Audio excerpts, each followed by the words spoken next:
Assalamualaikum warahmatullahi wabarakatuh. Alhamdulillah, alhamdulillah, alhamdulillahirabbil alamin.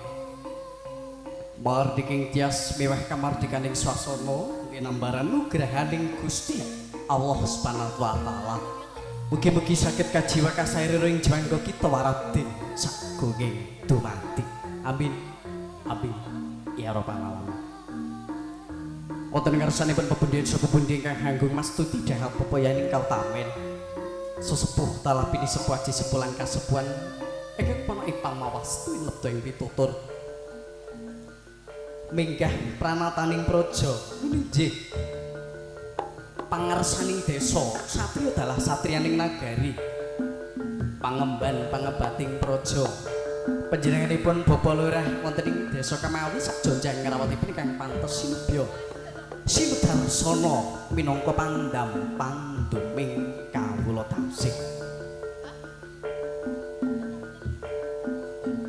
langkung-langkung ingkang hamengku gati nuli panjenenganipun Bapak Saryono dalah Ibu Septi Nur Dwiyati sagotrah kaluwarga mliginipun nuli nggih wonten ing ari kalenggahan menika katitik kaleres wonten ari napa wau hari Kemis Wage malam Jumat Kliwon surya ingkang kaping 23 24 salangkung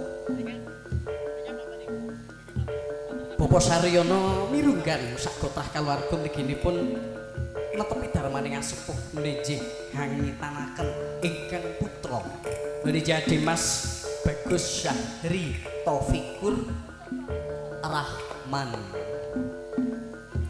Silo Mas. Nggih. Kula minangka pambiyawara panata adicara wonten ing dalu sakmenika saking Rizki Budaya. Ingkang dipun pangarsani dening Reka Mas Bagus Rizki saking Gumelem. Tinimbalan dawuh wonten ing ngarsa panjenengan Bapak Saryono derek panjurung lan pandonga pangestu. Mugi-mugi hajatipun saking wiwit purwa madya lan wasana saged manggih kang sartanto pambengan sedekal menapa kalih sing sampikala nirwikara nirbebaya amin amin ya rabbal alamin lan temtunipun ingkang dipun hitani dipun tetaki sakmenika Adimas Bagus Syahri Taufikur Rahman saged dados alare ingkang soleh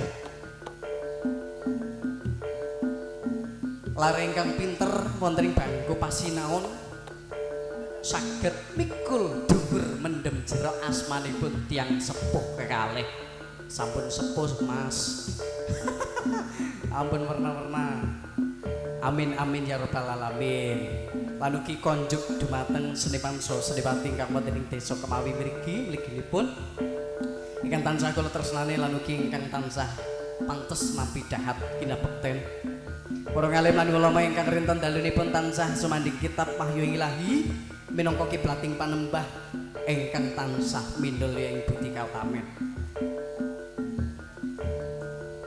Poton supi dumateng sedaya para rawuh kakung sumamono putri ingkang sepuh ambiwah enem wonten ing ari kalenggahan menika ingkang sampun kepareng pinarak lenggah sowan wonten ing mriki nderek panjur panduru pangestu matur ageng panuwun rawuhipun panjenengan sedaya dipun tampi kanthi sekeca ejane penggalih ingkang kagungan damel lan ugi temtunipun nyuwun agung samudra pangasami kula minangka talanging basa saking kang hamengku gati mbok bilih kathah kalepatan anggenipun ngaturaken suguh gupuh lan uga uba rampe sedayanipun dedaharan cecawisan ingkang sampun samapta wonten ing ngarsa panjenengan kirang mranani tumrap penggalihipun panjenengan sedaya pramila tansah nyuwun agunging pangapunten agunging samudra pangsama.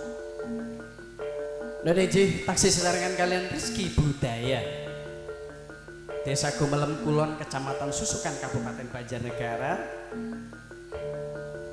temtunipun mbok pilih ingkang kasdu ingkang ngresep badhe nanggap utawi hanimbali kawula sakanca wonten teleponipun WA-nipun kula waosaken 0821 4284669 kula bali malih 0821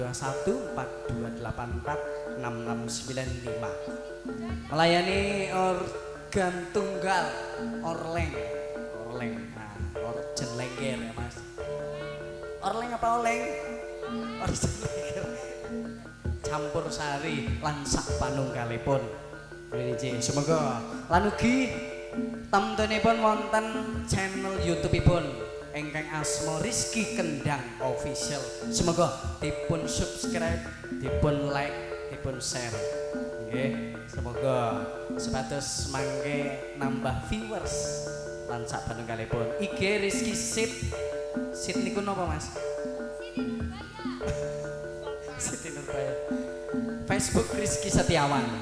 Nggih, taksih sejarahkan kalian Rizki Budaya semoga dipun aturaken sesarengan kadang panglipur mugia tansah dipun tampi kangge jampi saya lan ugi rengon-rengon wonten ing dalem menika.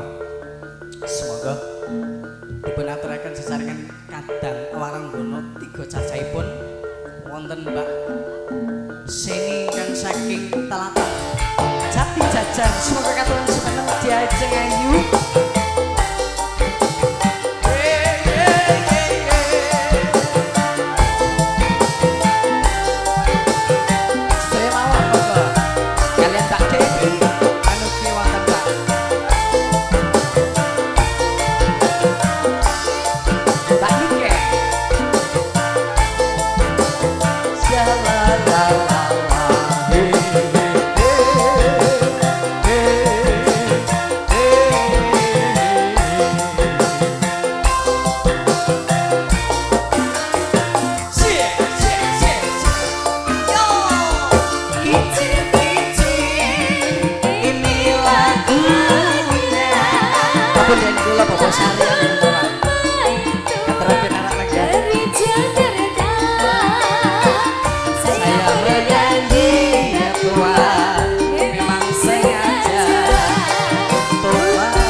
DJ sampai sampun